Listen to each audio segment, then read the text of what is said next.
नमस्कार, ABC channel में आपका स्वागत है। मैं हूं सचिन श्रीवास्तव और आप मेरे साथ देखेंगे आजमगढ़ से जुड़ी खबरें। आइए नजर डाल लेते हैं आज की खास खबरों पर। खबर के प्रायोजक हैं लाइफस्टाइल फर्नीचर बेलनाडी आजमगढ़। सभी प्रकार के फर्नीचर एवं इलेक्ट्रॉनिक सामानों की संपूर्ण रेंज उपलब्ध और paradise international school Hirapatti Azamgarh. Admission open play group 2 class 10। राष्ट्रीय जांच एजेंसी की टीम ने रविवार को 4 राज्यों में एक साथ छापेमारी की। पाकिस्तान समर्थित गजवाए हिंद आतंकी मामले में आपत्तिजनक दस्तावेज और डिजिटल उपकरण को लेकर देश के 4 राज्य केरल, गुजरात, मध्य प्रदेश व उत्तर प्रदेश में सर्च किया। पाकिस्तान स्थित हैंडलर्स के साथ संबंध रखने के संदेह वाले व्यक्तियों को लेकर कार्रवाई की जा रही है। एनआईए की टीम ने यूपी के आजमगढ़ जिले में कई जगह छापेमारी की गई, जहां देवगांव थाना क्षेत्र तथा मुबारकपुर थाना क्षेत्र में सर्च किया गया। हालांकि इसकी आधिकारिक पुष्टि नहीं है। जानकारी के अनुसार एनआईए की टीम जिले ने मुबारकपुर थाना क्षेत्र में सरैया मोहल्ला में हाजी वदूद के घर छापेमारी की। हाजी वदूद का नाती अदनान तेलंगाना के एक होटल में काम करता था, उसको तेलंगाना में पकड़ा गया। अदनान के ननिहाल आजमगढ़ जिले में मुबारकपुर थाना क्षेत्र के सरैया मोहल्ले में स्वर्गीय हाजी वदूद के आवास पर एनआईए की टीम ने उनके घर में तलाशी लिया, लेकिन यहां से किसी को अपने साथ नहीं ले गई। अदनान अपने ननिहाल में रहता था, जहां पर बुजुर्ग महिला समेत एक अन्य महिला रहती है।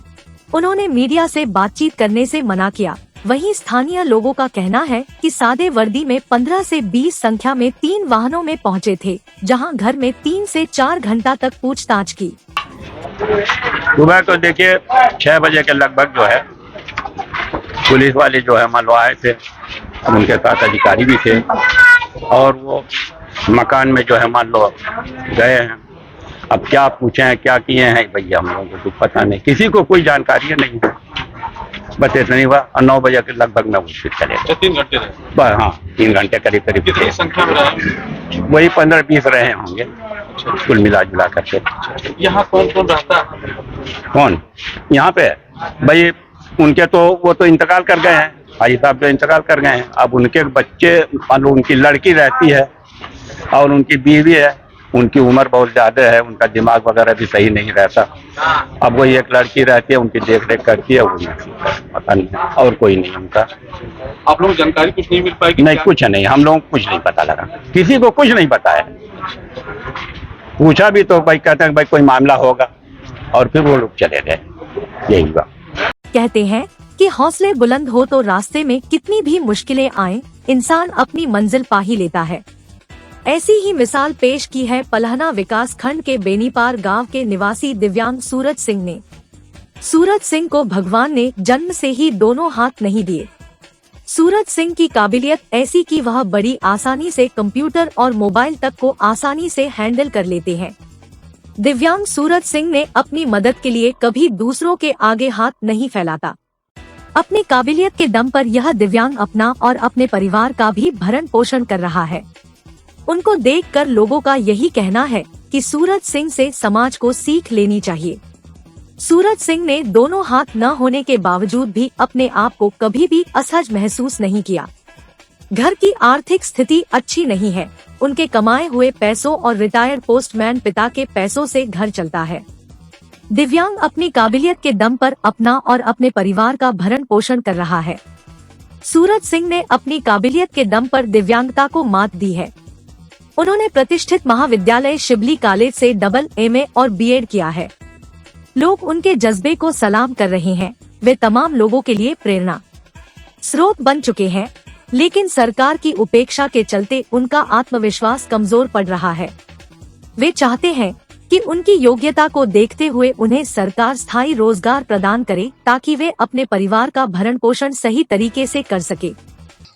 मैं inter, high school, BA, BEd और डबल एमए की डिग्री ले चुका हूं और दोनों हाथों से दिव्यांग होते हुए भी मैं 4 किलोमीटर पैदल जाते हुए मैंने सारी डिग्रियां हासिल की। तो किस तरह से आप अपने आप को इस मुकाम तक जो आप दुकान चलाते हैं, इस मुकाम तक कैसे पहुंचे? मैं शुरू से जब हाई स्कूल इंटर का स्टूडेंट था तो कंप्यूटर चलाते हुए देखा लोगों को, तो वहीं से मुझे मोटिवेशन मिला और मैं धीरे धीरे वहां पे जाते हुए सीखने लगा। तो मुझे चलाना कंप्यूटर आ गया, तो मुझे लगा कि शायद ये बेटर है ऑप्शन, तो मैंने एक प्रिंटर खरीदा और कंप्यूटर लिया। इसके बाद तो फिर धीरे-धीरे चलाना सीखा, इससे मैं ऑनलाइन कामें करने लगा, तो धीरे-धीरे मेरे को जानकारी होने लगी, इसी से मेरा काम चल रहा है अभी तक। आज वर्तमान समय में आप कंप्यूटर दोनों पैर से ही चला लेते हैं?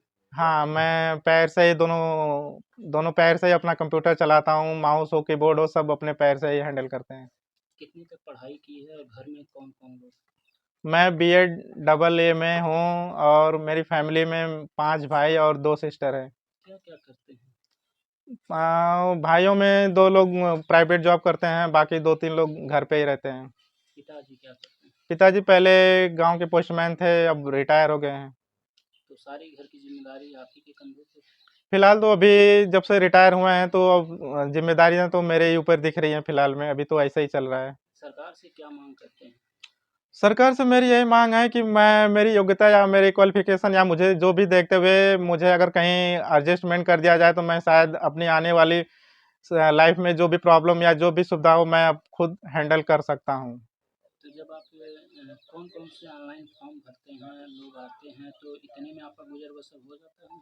मैं पेंशन हुआ, जैसे विधवा, वृद्धा, विकलांग और स्कॉलरशिप, एसएससी, बैंक, रेलवे या टीचर या ट्रिपल सी, जो भी फॉर्में निकलती हैं, मैं उनको ऑनलाइन करता हूँ और जो भी मेरे को मिल जाता है, उसमें मैं अपना एडजस्टमेंट कर लेता हूँ। मेरी बेसिक चीज़ें तो बहुत सारी प्रॉब्लम अब धीरे-धीरे बढ़ ही रही हैं, आ ही रही हैं, समस्या तो सामने दिख ही रहा है, जैसे शौचालय हुआ या नहाना-धोना हुआ। तो मेरी सबसे बड़ी ज़रूरत है जॉब की। अगर मेरे पास कोई जॉब रहता, तो मेरे पास वो सारी चीज़ें हैंडल करने का क्षमता है। तो फिलहाल मेरी सरकार से बस यही रिक्वेस्ट है कि मुझे कहीं भी हो सके तो कहीं न कहीं क्वालिफ़िकेशन देखते हुए, जैसे भी होते हुए, मुझे कहीं एडजस्टमेंट कर दे तो बेटर ही रहता। अच्छा, आपने अपनी पढ़ाई किस तरह से पूरी की थी? जो एजुकेशन था वो कहाँ से मतलब? मैं हाई स्कूल, इंटर या बीए, बीएड जो भी हो, बीएड तो सिवली कॉलेज से किया था, हाई स्कूल, इंटर और ये सब ग्राम समाज इंटर कॉलेज ये जयनगर से ही किया था। कॉपियाँ कैसे लिखते थे आप?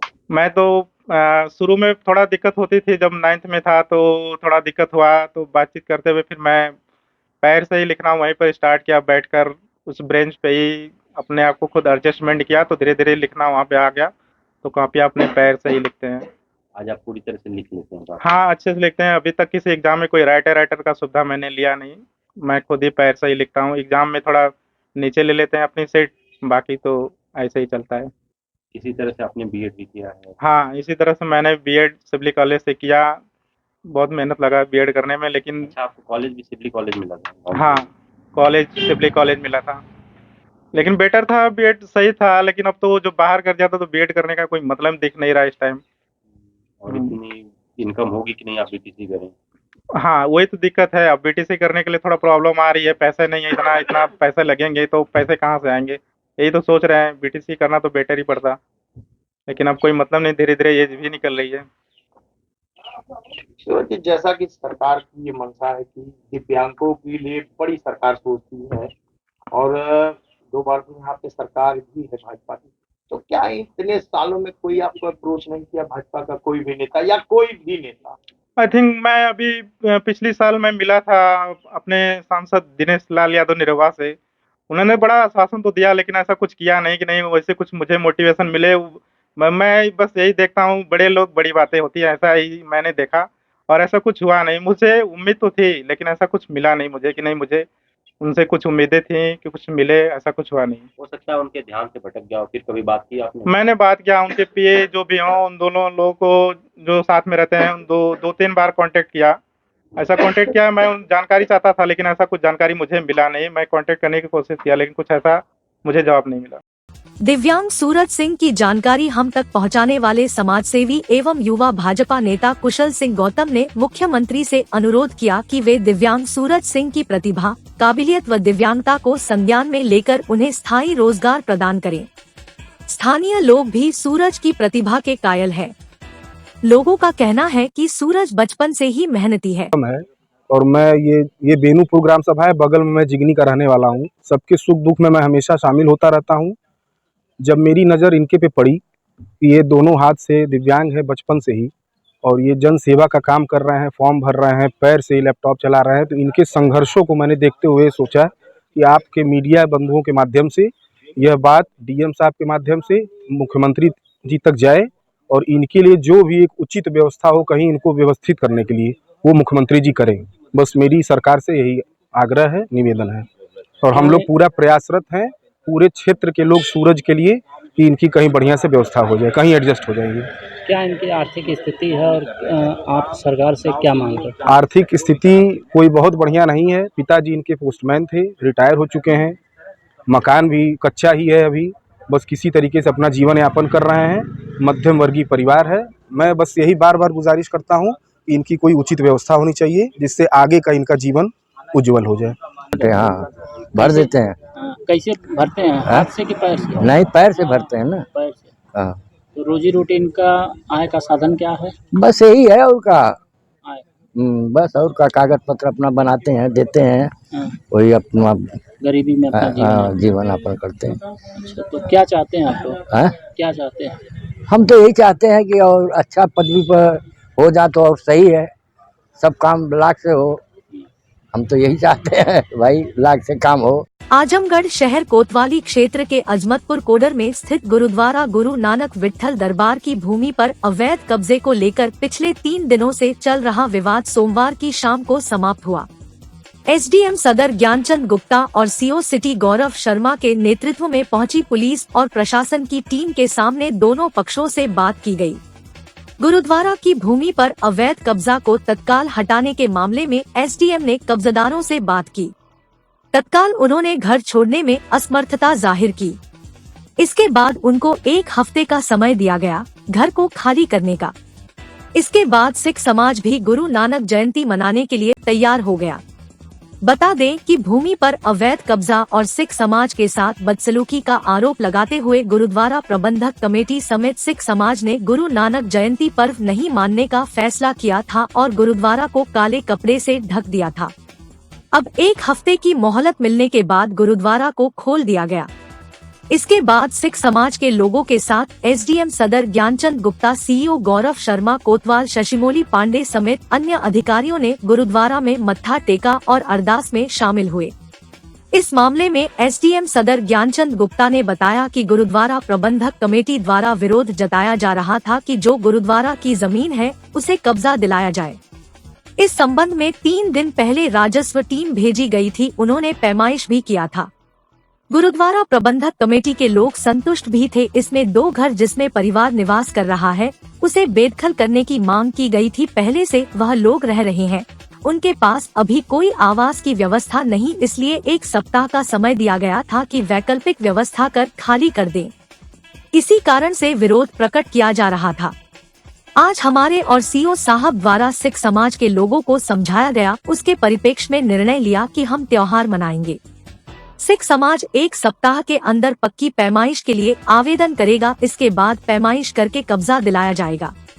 वहीं विट्ठल घाट गुरुद्वारा कमेटी के पदाधिकारी राजेश अरोड़ा ने बताया कि प्रशासन से सौहार्दपूर्ण माहौल में वार्ता हुई है। 1 सप्ताह का समय प्रशासन ने मांगा है। एक मकान का विवाद था जिसमें हम लोग 1 हफ्ता की मोहलत देने के लिए तैयार थे, लेकिन मकान खाली करने वाला इसके लिए तैयार नहीं हो रहा था, इसी पर विवाद हो गया। उन्होंने बताया कि प्रशासन के आश्वासन पर गुरुद्वारा खोल दिया गया है, त्योहार हम मना रहे हैं। 1 सप्ताह के अंदर अगर प्रशासन हमारी मांग पूरी कर देता है तो 3 दिसंबर को हम बड़े धूमधाम से गुरु नानक जयंती मनाएंगे। चेतावनी दिया कि अगर प्रशासन अपना दिया गया आश्वासन पूरा नहीं करता है तो हम फिर विरोध प्रदर्शन करेंगे। इससे पहले सिख समाज के लोग गुरु नानक जयंती के दिन बड़ी संख्या में जिला अधिकारी कार्यालय पहुंचे और कलेक्ट्रेट के गेट के सामने धरने पर बैठ गए। धरने में पुरुषों के साथ ही महिलाएं और बच्चे भी शामिल रहे। इस दौरान सिख समाज के लोग प्रशासन पर उदासीनता का आरोप लगाते हुए नारेबाजी करते रहे। सूचना मिलने पर एसडीएम सदर ज्ञानचंद गुप्ता, सीओ सिटी गौरव शर्मा और नगर कोतवाली प्रभारी शशिमौली पांडे फोर्स के साथ मौके पर पहुंचे और लोगों को समझा बुझाकर धरना समाप्त कराया।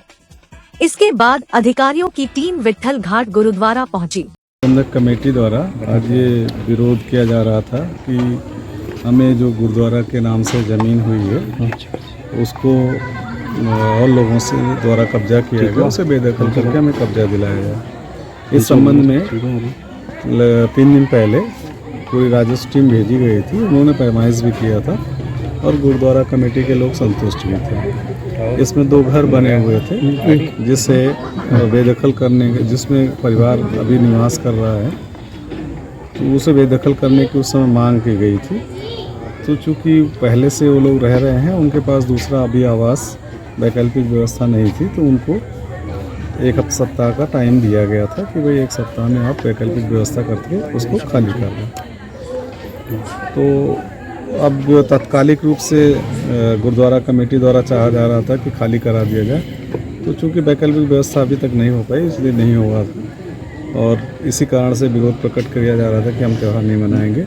ये प्रशासन और हमारे सीओ साहब के द्वारा समझाया गया और उसके परिप्रेक्ष्य में आपने निर्णय लिया है कि हम त्यौहार मनाएंगे और बाद में इसकी पैमाइश करके जो भी ज़मीन गुरुद्वारा के नाम से आई है उस पर कब्जा दिलाया जाएगा। तो सर कितने दिन का समय लिया गया आपकी तरफ से, प्रशासन की तरफ से? हमारा तो यही कहना है कि इनके द्वारा पैमाइश के लिए एक मुकदमा करना चाहिए। बाकी 1 सप्ताह का हमने टाइम इनको दिया था, तो 1 सप्ताह के बाद हम इसे करेंगे। पक्की पैमाइश के लिए सर? हाँ, पक्की पैमाइश की कार्रवाई भी करेंगे। तो जैसे आवेदन होगा उसके बाद निर्णय लिया जाएगा? हाँ जी, ठीक सर, थैंक यू। उनसे बात हुई और बहुत सौहार्दपूर्ण माहौल में बात हुई।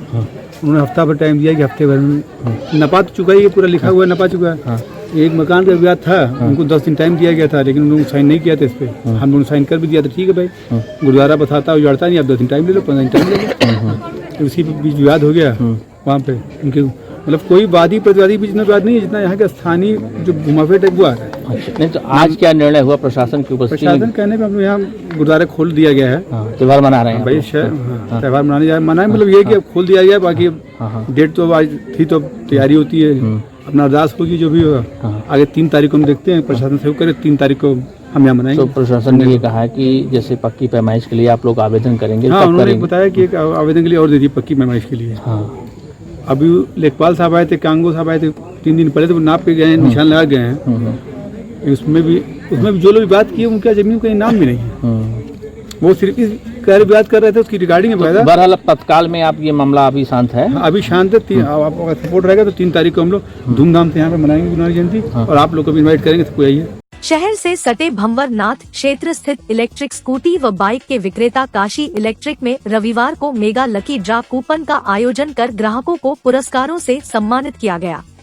त्योहारों के सीजन नवरात्रि, दीपावली, धनतेरस, डाला छठ पर वाहनों की बुकिंग कराने वालों को जहां काशी इलेक्ट्रिक ने सिल्वर क्वाइन उपहार स्वरूप भेंट किए, वहीं इस दौरान वाहन खरीदने वालों को लकी ड्रा कूपन का भी ऑफर प्रदान किया। रविवार को ग्राहकों के बीच से ही ग्राहकों के द्वारा ही निकाले गए कूपन के अंतर्गत ग्राहक रामदेव को प्रथम पुरस्कार के रूप में 32 इंच का स्मार्ट टीवी प्रदान किया गया। 2 द्वितीय पुरस्कार के रूप में पूनम व देवेंद्र यादव को 24 इंच का LED टीवी प्रदान किया गया। तृतीय पुरस्कार के रूप में वीरेंद्र यादव, हर्षित अग्रवाल व अंशु यादव को स्मार्ट वॉच प्रदान की गई। चतुर्थ पुरस्कार के रूप में उमेश कुमार, कल्पनाथ यादव, मोहन यादव, विवेक कुमार को डिनर सेट प्रदान किया गया। 5वें पुरस्कार के अंतर्गत शिवम यादव, जगदीश प्रसाद, राकेश कुमार, संजीव सिंह व मनोज कुमार को इमर्सन राड की सौगात प्रदान हुई। इस दौरान काशी इलेक्ट्रिक के चेयरमैन अर्पित तिवारी ने जहां स्कीम के बाबत विस्तृत जानकारी दी, वहीं विजेता ग्राहकों ने अपने अपने इलेक्ट्रिक वाहनों की खासियतें साझा की। जो दूसरा विंग्स है काशी इलेक्ट्रिक, इस पे हम लोग पिछले 1-1.5 महीने से जो गाड़ियां बिक्री कर रहे थे, उन गाड़ियों पे हम लकी ड्रा ऑफर चला रहे थे, और आज उसी का हम लोगों ने आयोजन किया था आज लकी ड्रा का, जिसमें हमारे सारे कस्टमर आए थे, और जिसमें हम लोगों ने कस्टमरों के बीच से ही पर्ची निकलवा के आज लकी ड्रा करवाया है। लकी ड्रा में क्या क्या था? लकी ड्रा हमारा 5 हमने लकी ड्रा रखा था। वैसे तो हमने सारे ग्राहकों के लिए सुनिश्चित रखा था, लेकिन 5 जो ऐसा आकर्षक इनाम था, जिसमें हमारा 5वें नंबर पे 5 पानी गर्म करने का राड था। 4थे नंबर पे हमारा 4 डिनर सेट था। 3रे नंबर पे हमारी 3 स्मार्ट वॉच थी, 2 नंबर पे हमने 2 24 इंच की LED टीवी रखी थी और फर्स्ट नंबर पे हमने एक 32 इंच की स्मार्ट टीवी रखी थी। और इसमें जो फर्स्ट और सेकंड के विजेता हैं, जो 32 इंच की टीवी के विजेता हैं, रामदेव नाम है उनका, वो हमारी रोड किंग गाड़ी परचेज किए हैं। और जो हमारी सेकंड 2 गाड़ियों परचेज है, जिसमें उन्होंने एक पूनम नाम है और दूसरा जो है कि देवेंद्र यादव, इन दोनों लोगों ने यहाँ से 24 इंच की LED टीवी जीता है। ग्राहकों के लिए क्या बोलना चाहिए? बस ग्राहकों के लिए हमारा यही उनसे निवेदन है कि आप सब ज़्यादा से ज़्यादा मात्रा में शोरूम विज़िट करिए और जो इलेक्ट्रिक का है, जो आने वाला समय इलेक्ट्रिक का है, उसके प्रति जुड़िए। आपको इलेक्ट्रिक एक अच्छा माध्यम है कि जिससे के माध्यम से आप अपनी बचत कर सकते हैं। और मैं लोगों को बताना भी चाहूँगा कि काशी इलेक्ट्रिक जो आपको गाड़ियाँ प्रोवाइड करा रही हैं कम दाम में, अच्छी गाड़ियाँ और खूबसूरत गाड़ियाँ, खूबसूरत फीचर्स के साथ हम मार्केट में प्रोवाइड करा रहे हैं। और हम ज़्यादा से ज़्यादा अपने लोगों को सर्विस देने का प्रयास कर रहे हैं। हमारे यहाँ सर्विस का पार्ट है, जिसमें हम सारी गाड़ियों का हर 2 महीने 3 महीने पे सर्विस भी करते हैं। तो ये सारी सुविधा हम अपने ग्राहकों को दे रहे हैं। मैं अपने ग्राहकों से अपील करूँगा कि आप गाड़ी लिए हैं तो उस गाड़ी का उपयोग और लोगों को बताइए, जिससे से ज़्यादा गाड़ियाँ मार्केट में चलें। आपका शहर प्रदूषण मुक्त हो, आपका देश प्रदूषण मुक्त होगा इलेक्ट्रिक व्हीकल से। अच्छा एवरेज भी देती है, ज़्यादा जाती है 80 किलोमीटर 90 किलोमीटर ऐसे जाती है। सही आरामदायक, बहुत आराम है चलने में। रात को चार्ज लगा दो, सुबह जहाँ जाना हो जाओ।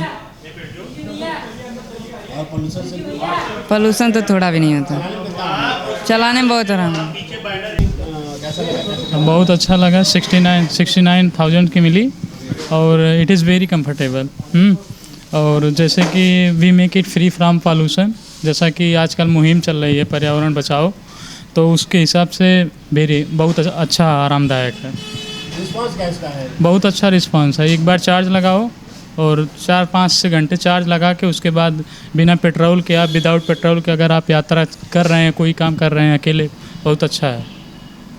बढ़िया रहा भैया। काशी इलेक्ट्रिकल जो है इस आजमगढ़ में छाई हुई है। काशी इलेक्ट्रिकल जैसे हमारे प्रधानमंत्री जी का योजना है कि हमारा देश प्रदूषण मुक्त रहे, तो ऐसे काशी इलेक्ट्रिकल का भी ये है कि आजमगढ़ सहयोग दे रही है कि आजमगढ़ भी प्रदूषण मुक्त रहे। और हमें भी काफ़ी अच्छा लग रहा है, काफ़ी प्रदूषण मुक्त भी रह रहा है। और कहीं भी हम जा रहे हैं चार्जिंग लगा दे रहे हैं, फिर 2 पैसे जेब में बच भी रहे हैं। उसका नाश्ता पानी ले रहे हैं, नहीं तो तेल में जाता था 2 पैसा जो भी था तेल में जाता था। अब वो पैसा बच रहा है तो हम लोग कुछ नाश्ता पानी भी ले रहे हैं, साथ में दो लोग भी जा रहे हैं उसमें। बहुत अच्छा है भैया, दिन भर चलो कोई थकान नहीं, इतनी मस्त गाड़ी है। बहुत अच्छा, एकदम बढ़िया से चलती है और माइलेज भी अच्छा है उसका। हाँ, एकदम सफ़र आराम से जाइए चलाइए हो बढ़िया से।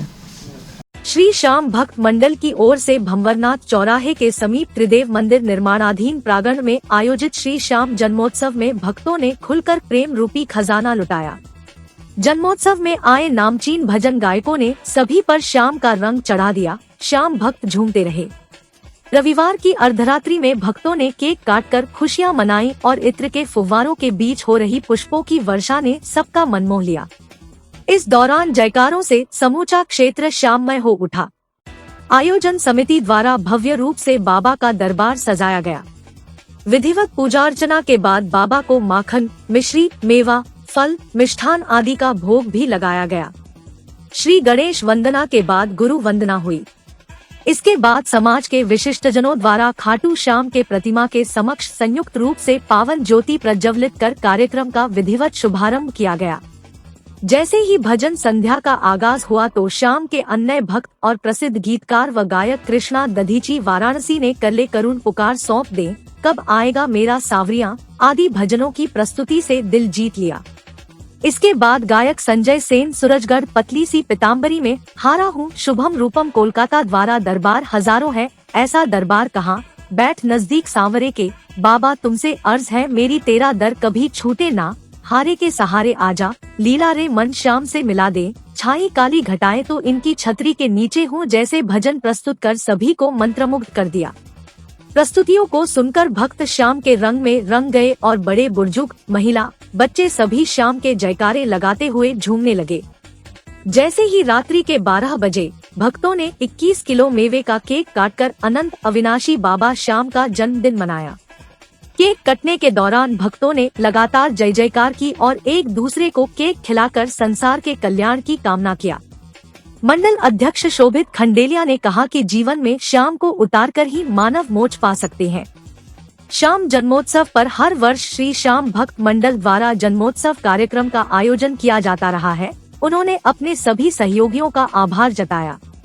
वहीं भोलानाथ जालान, विष्णु रूंगटा, मनोज खेतान, अशोक खंडेलिया, अशोक रूंगटा, संजीत रूंगटा, अशोक शर्मा ने कहा कि संपूर्ण संसार में श्याम पूजे जाते हैं और हर हारे का सहारा खाटू श्याम ही है। जनपद में ट्रस्ट द्वारा एक भव्य मंदिर का निर्माण प्रगति पर है। जल्द ही आजमगढ़ में खाटू श्याम जी की अलौकिक प्रतिमा स्थापित की जाएगी। भंडारा एक बार शाम से जो शुरू हुआ तो देर रात्रि तक जारी रहा। श्याम भक्तों ने प्रसाद चखकर पुण्य के भागी बने। अंत में कोषाध्यक्ष प्रदीप बैरासिया, मंत्री नीरज गोयनका द्वारा आगंतुकों के प्रति आभार प्रकट किया गया। इस अवसर पर कृष्ण मुरारी डालमिया, अरुण रूंगटा, देव प्रकाश बैरासिया, श्याम सुंदर डालमिया, विनय गोपाल खंडेलिया, सीताराम, संदीप, बद्री खंडेलिया, हरि शर्मा, रमेश खंडेलिया, बलराम, कन्हैया, हर्ष, आकाश, अंकुर, मोहित, नीरज, गोपाल, सोमंत, पीयूष, रामसमुझ, संजीव अग्रवाल, जयदीप, दीनदयाल सहित भारी संख्या में श्याम भक्त मौजूद रहे।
योगीराज में दबंगों के हौसले इस कदर बुलंद है कि एसडीएम के आदेश पर जमीन का कब्जा दिलाने गई राजस्व टीम पर ही दबंगों ने हमला कर दिया। नायब तहसीलदार के साथ हाथापाई की और गाली गलौज की गई, जिसका वीडियो सोशल मीडिया पर वायरल हो रहा है। इस मामले में नायब तहसीलदार की शिकायत पर पुलिस ने 2 आरोपितों के खिलाफ मुकदमा दर्ज किया है। मामला तरवा थाना क्षेत्र के जुवांग गांव का है, जहां एसडीएम मेहनगर के आदेश के क्रम में 23 नवंबर की शाम नायब तहसीलदार आदर्श सिंह के नेतृत्व में राजस्व टीम गांव निवासी उमाशंकर सिंह को विपक्षी से जमीन का कब्जा दिलाने गई थी। उमाशंकर सिंह द्वारा जैसे ही ट्रैक्टर से खेत जोतना शुरू किया गया, वैसे ही विपक्षी राजेश सिंह व ब्रजेश सिंह पुत्रगण इंद्रजीत सिंह द्वारा ट्रैक्टर के सामने आकर रोका गया। उमाशंकर सिंह के हाथ से लाठी छीनकर आपस में ही गाली गलौज व हाथापाई शुरू कर दिया। नायब तहसीलदार व राजस्व टीम द्वारा रोकने का प्रयास किया गया। इस दौरान राजेश सिंह व ब्रजेश सिंह द्वारा नायब तहसीलदार से झड़प हो गई और हाथापाई का प्रयास किया गया, गाली गलौज दी गई। इसी बीच पुलिस बल पहुंच गया। पुलिस बल को देखकर विपक्षी गाली गलौज करते हुए भाग गए। एसपी ट्रैफिक संजय कुमार ने बताया कि इस मामले में तरवा थाना पुलिस ने नायब तहसीलदार आदर्श सिंह की तहरीर पर राजेश सिंह और ब्रजेश सिंह के खिलाफ धारा 353 व 504 के तहत मुकदमा दर्ज किया है। इनके ऊपर नियमानुसार कार्रवाई की जाएगी। इस मामले में पीड़ित पक्ष के इंद्रदेव सिंह ने बताया कि अंश निर्धारण के लिए उन्होंने जमीन बैनामा कराया था। जिसमें 6 हिस्सेदार थे। बताया कि विपक्षी उन्हें बेनामा की गई जमीन जोतने नहीं दे रहे थे, तब उन्होंने एसडीएम सदर के न्यायालय में गुहार लगाई। एसडीएम सदर के आदेश के क्रम में नायब तहसीलदार के नेतृत्व में राजस्व टीम जब कब्जा दिलाने पहुंची तो विपक्षी गण ने उनके ऊपर हमला कर दिया। बताया कि विपक्षी काफी दबंग है और आए दिन गांव में मारपीट करते रहते हैं। इनके ऊपर तरवा थाने में कई मुकदमे भी दर्ज हैं। में क्या घटना घटित हुई थी? तरवा थाने में राजेश कर्मियों से बदतमीजी करने के प्रकरण में एक अभियोग पंजीकृत हुआ है, जिसमें मामला ये है कि एक ज़मीन जिसको उसके भाइयों ने कई लोगों को रजिस्ट्री कर दी थी, उसमें किसी पक्ष को कब्जा दिलाने के लिए राजेश कर्मी गए हुए थे, लेकिन एक पक्ष ने वहाँ बदतमीजी की और राजेश कर्मियों से गाली गलौज की। इसमें अभियोग पंजीकृत किया गया तरवा थाने पर। नियमानुसार कार्रवाई सुनिश्चित की जा रही है। सर, इसमें जो है हम अंश निर्धारण के लिए ज़मीन बेनामा करवाए थे, जिसमें 6 हिस्सेदार थे और उसमें हमारे और पिताजी के नाम 1/2 हिस्सा लिखाया गया। इसके बाद राजेश पुत्र इंद्रजीत, ब्रजेश पुत्र इंद्रजीत और अमलेश पुत्र सभाजीत, ये लोग हमको बेनामे शुदा ज़मीन जोतने नहीं दिए। मेरी ज़मीन ज़बरदस्ती जोत रहे थे।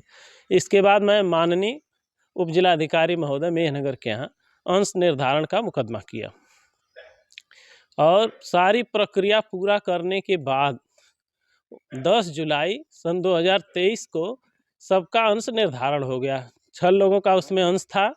1/192 में सबका अंश निर्धारण हो गया।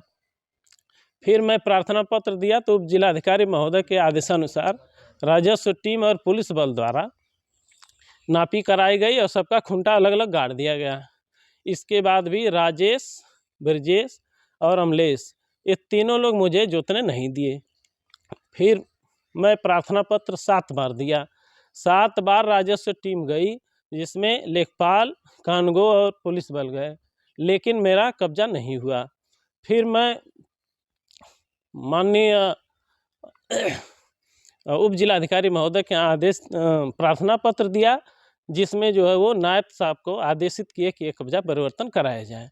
तो नायब तहसीलदार मेहनगर द्वारा 23 तारीख को 5 बजे 5 या 4:30 बजे हमारे यहाँ टीम सहित उप जिलाधिकारी महोदय के आदेश का पालन कराने के लिए गए।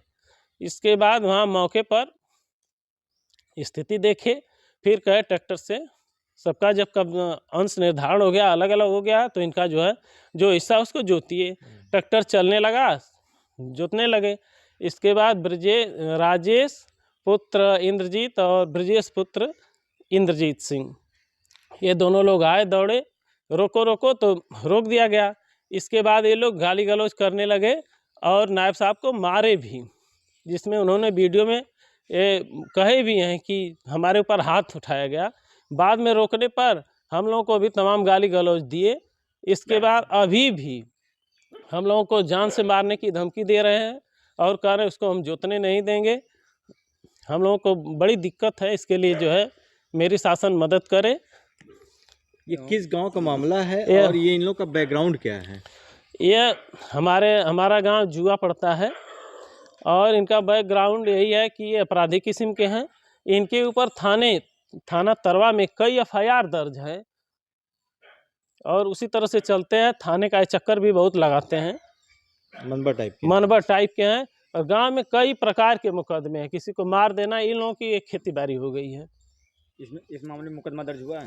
हाँ, इस मामले में ये जो द्वारा मुकदमा दर्ज करवाया गया हमारे यहाँ जो उप जिलाधिकारी मेहनगर के आदेश का पालन कराने के लिए नायब तहसीलदार साहब गए थे, तो वे उनको मारा गया, धक्का दिया गया। वो जो है अपने ब्रजेश और राजेश दोनों पुत्र इंद्रजीत के खिलाफ तरवा थाने में मुकदमा दायर किए हैं नायब साहब में। और हम भी ये प्रार्थना करते हैं कि इन लोगों के खिलाफ कड़ी कार्रवाई की जाए। गांव में इन लोगों के पाके तमाम दहशत है। आजमगढ़ के इटौरा स्थित मंडलीय जिला कारागार में रविवार की सुबह उत्तर प्रदेश के कारागार मंत्री धर्मवीर प्रजापति ने पहुंचकर यहां की व्यवस्था की जांच की, कैदियों को मिलने वाली सुविधा का जायजा लिया। इसके बाद कैदियों के साथ बैठकर उनसे संवाद भी किया। उनको समाज की मुख्य धारा में एक बार फिर से जुड़ने के लिए अपराध छोड़ने का संकल्प भी दिलाया। कारागार मंत्री ने कैदियों से उनकी समस्याओं के बारे में पूछा और किस कारण वह जेल में बंद है, इसकी जानकारी ली। कहा कि उनकी एक गलती के चलते उनके साथ ही उनका परिवार समाज से कट जाता है। बाहर आकर मीडिया से बातचीत में कारागार मंत्री ने बताया कि उन्होंने चेकिंग में पाया है कि ज्यादातर कैदी 40 वर्ष से कम उम्र के होते हैं। कम से कम वह अपने परिवार का भविष्य तो होते ही हैं। एक बार जेल जाने के बाद कोई भी उनके परिवार से संबंध नहीं रखना चाहता है। इसका एहसास उन कैदियों को कराया गया। इसके साथ ही कैदियों को कौशल विकास मिशन से भी जोड़ा जा रहा है, क्योंकि न्यायालय की प्रक्रिया से बाहर आने के बाद कोई जल्दी उनको नौकरी नहीं देता है। इसलिए कौशल विकास मिशन से प्रशिक्षण प्राप्त कर वह स्वरोजगार कर सकते हैं। सुनते हैं मंत्री ने क्या जानकारी दी। देखिए, पूरे उत्तर प्रदेश में जब हम मंत्री बने थे तो कैदियों की हमने जो संख्या मांगी तो सबसे ज़्यादा युवाओं की संख्या, एक 80% लगभग संख्या युवाओं की 40 साल से नीचे की संख्या मिली। बस मन में फिर ये विचार आया कि युवा हमारा देश का भविष्य है, हमारे प्रदेश का भविष्य है, और वो देश का प्रदेश का भविष्य बन पाए तो अपने घर का भविष्य तो है। और जिस घर का भविष्य जेल में हो वो परिवार अंधकारमय हो जाता है। इसलिए फिर कैदियों के साथ हमने संवाद शुरू किया। और हालांकि आजमगढ़ में मैं पहली बार आया हूं और कैदियों के साथ संवाद किया है, लेकिन यहाँ 6-7 महीने पहले हमसे एक बंदी यहाँ आए थे किसी अपराध में या जेल में किसी धारा में, और अभी जब छूट के गए तो वो हमसे मिले और जाकर के उन्होंने बताया कि सर, बंदी आपकी प्रशंसा करते हैं। हमने उनसे पूछा, वो प्रधान रहे थे पहले, मैं कहा आप जो है बंदी आपको कहाँ मिली? तो उन्होंने बताया कि मैं जेल में गया था 10 दिन के किसी मामले में। उसका परिणाम भी सामने आ रहा है। कैदियों के साथ संवाद में हम अपने कैदियों को परिवार से कनेक्ट करते हैं कि आपके जेल में आने के बाद आपका परिवार किन परिस्थितियों से गुजरता है। आपके परिवार में कोई बहन बेटी शादी के योग्य है, अच्छा परिवार वाला उसे लेता नहीं है। आपके परिवार में कोई भाई है तो उसकी शादी कोई करता नहीं है।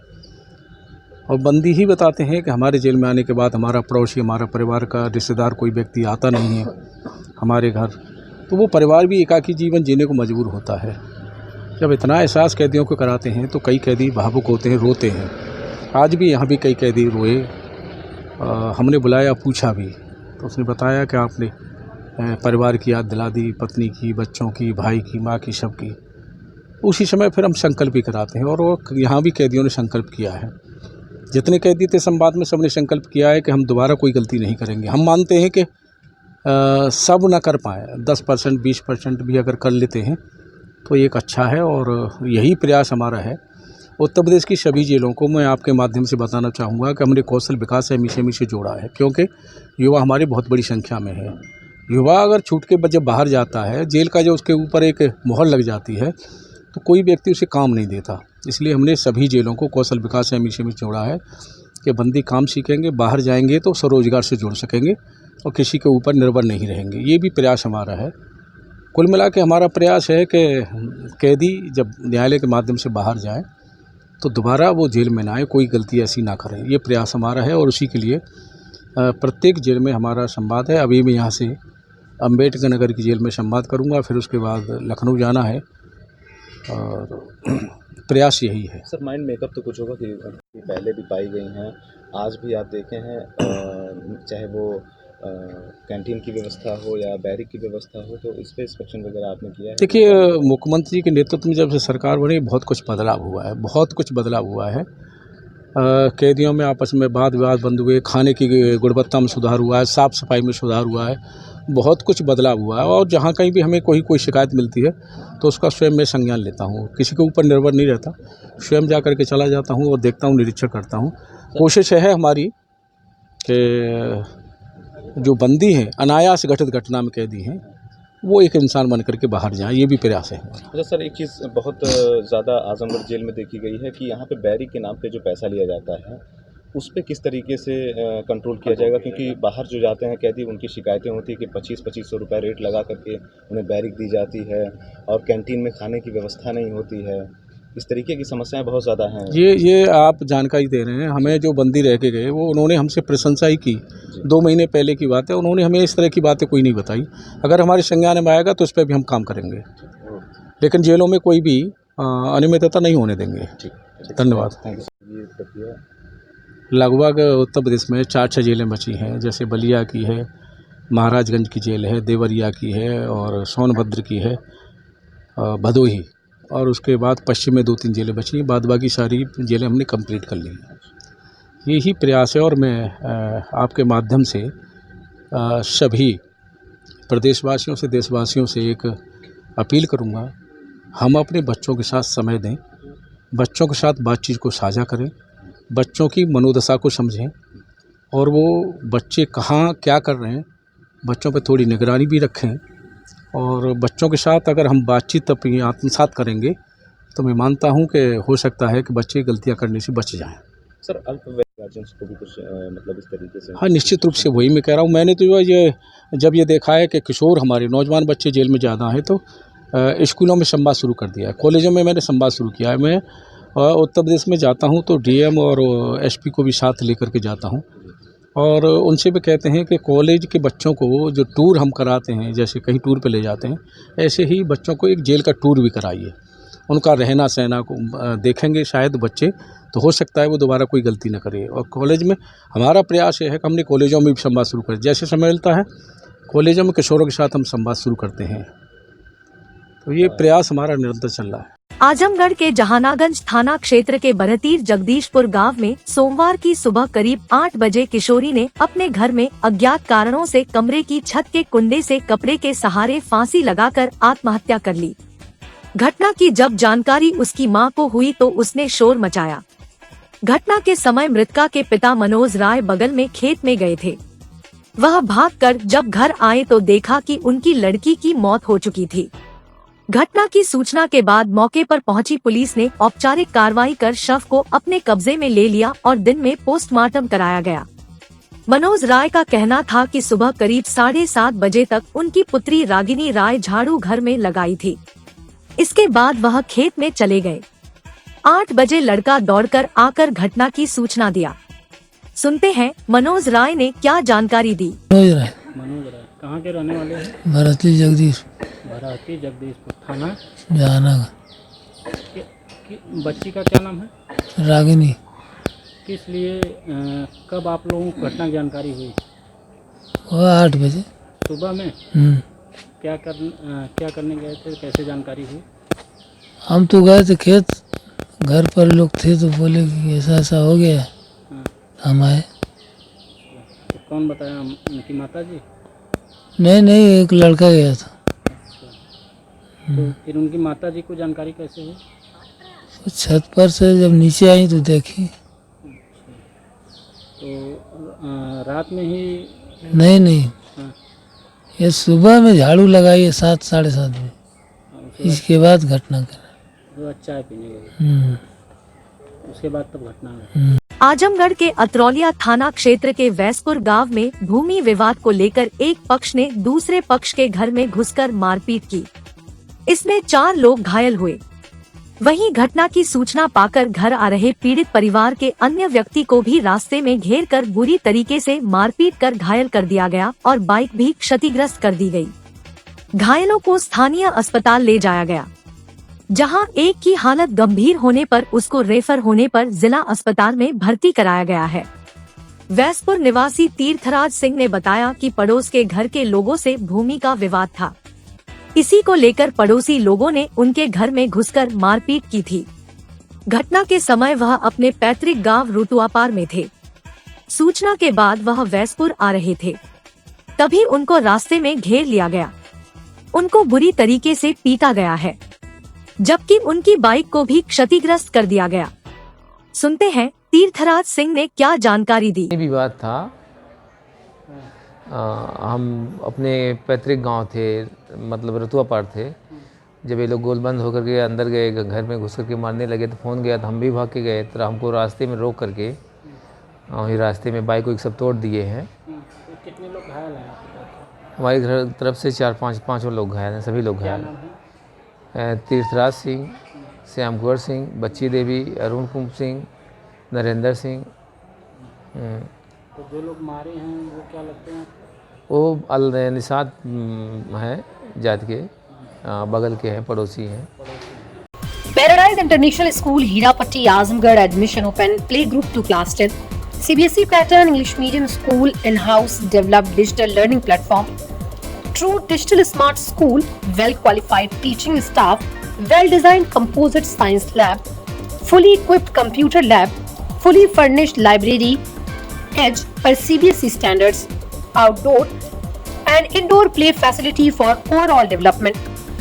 Our branch Kids Paradise Fun of Learning Playgroup section of Paradise International School 200+ design activity kits and play zone for Kids Paradise Playgroup section. Lifestyle furniture, Belnadi, Azamgarh. सभी प्रकार के फर्नीचर एवं इलेक्ट्रॉनिक सामानों की भरपूर रेंज उपलब्ध। हमारे यहाँ EMI की सुविधा 0% ब्याज पर उपलब्ध। इलेक्ट्रॉनिक सामानों में LED TV, refrigerator, washing machine, air conditioner, air cooler, deep freezer, water cooler, mixer juicer, iron, fan, induction, battery, inverter, electric geyser, gas geyser, आटा चक्की इत्यादि। फर्नीचर के सामानों में बेड, गद्दा, सिंगारदान, अलमीरा, sofa, table, chair, rack, stool, संदीली, सीढ़ी, डाइनिंग टेबल, झूला आदि। शादी विवाह की हो तैयारी या ऑफिस और घर के लिए सामानों की करनी हो खरीदारी, पहुंचिए लाइफस्टाइल फर्नीचर, बेलनाडी, आजमगढ़।